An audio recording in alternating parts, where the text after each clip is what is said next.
Good afternoon, everyone.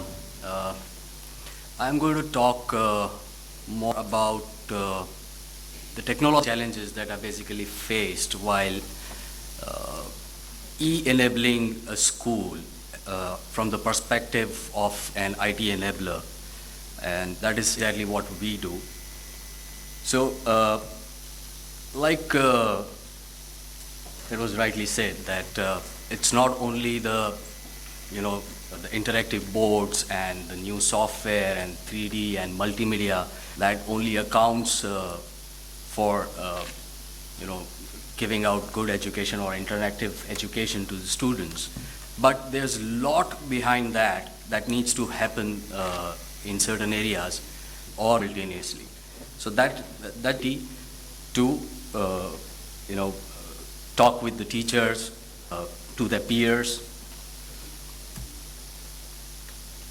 And when we talk about this, we obviously also looking at other stakeholders like lecturers and administrators uh, who depend on the technology basically to deliver the content rich and interactive.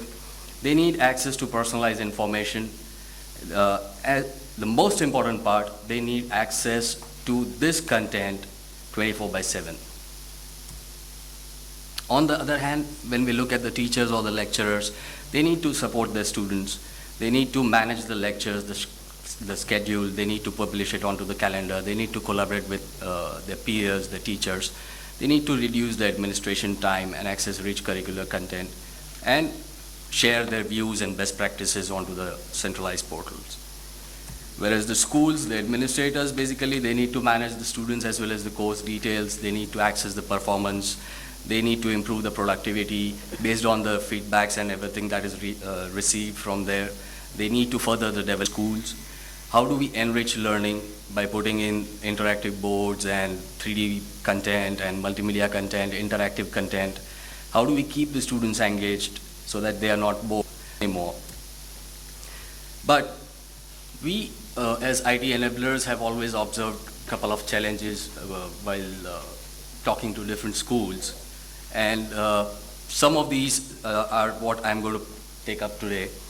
One is the infrastructure. There are a couple of old school buildings which need an extensive overhauling as far as the basic infrastructure services are concerned, like proper electrical wiring, heating and cooling and ventilation system, and security, etc.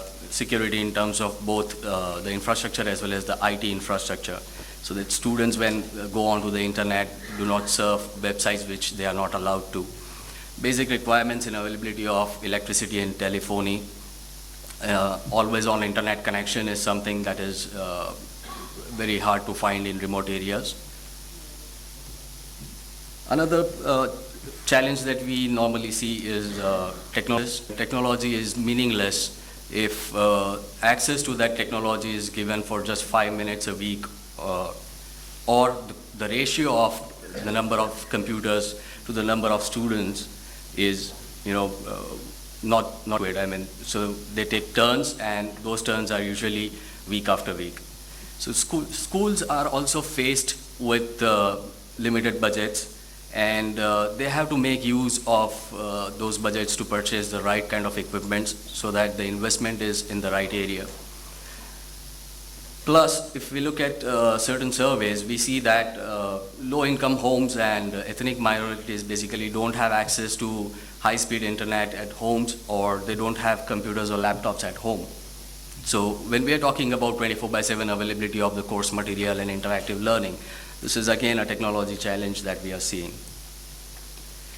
Moreover, we need to get the teachers involved at every aspect. Like placing the technology into the classroom is not going to help.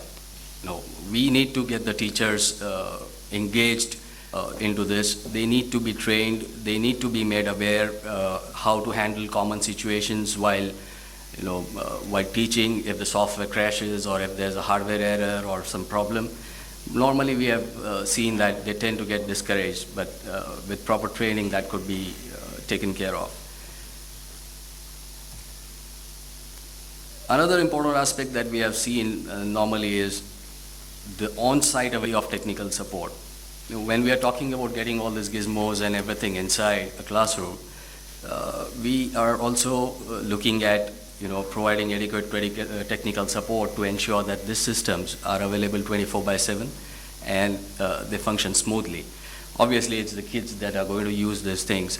It's the students that they are going to use, and there are going to be issues. So, on-site technical support is something that is a technology challenge that we have seen. Not many schools or colleges are able to afford that. So basically, as an ICT provider, five-finger rule is something that I would like to share. That not only